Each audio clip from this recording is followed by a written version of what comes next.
I was just going to start with Jason Robertson, obviously coming back. What have you seen in the time you've been with him here? He seems to have really taken steps to become a complete player.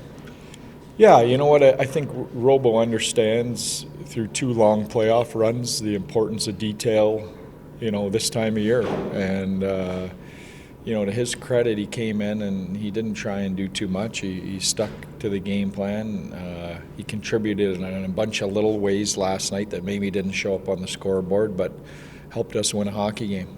Knowing how much he loves offense over the last 3 years, has it been impressive to see him try to do more than just offense? Oh, for sure. I think that's always the big thing is getting offensive players to appreciate winning hockey, and that they still can create offense, by doing, the right thing with the puck all the time.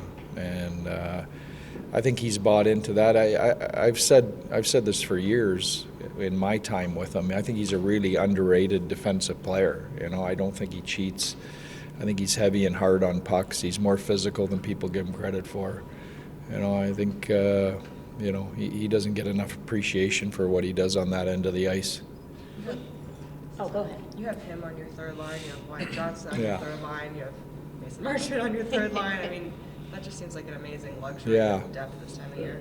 Well, you need it, and if you look around at the teams that are left, everybody has, that luxury of depth at some position. Maybe not at forward, at defense, or at goaltender, but you're not one of the last 8 teams standing unless you have, that type of depth at one or more positions. So it's a great luxury for us, for sure, but you don't have a chance to win unless you have that.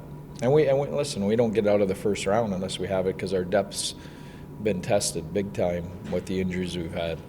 You look at Wyatt Johnston, he seems wise beyond his years, just from us judging from afar. I mean, you look at some of the big clutch goals he's had over the last couple of years. Is that a good description of him as far as? Yeah, I think for sure mature and wise beyond his years.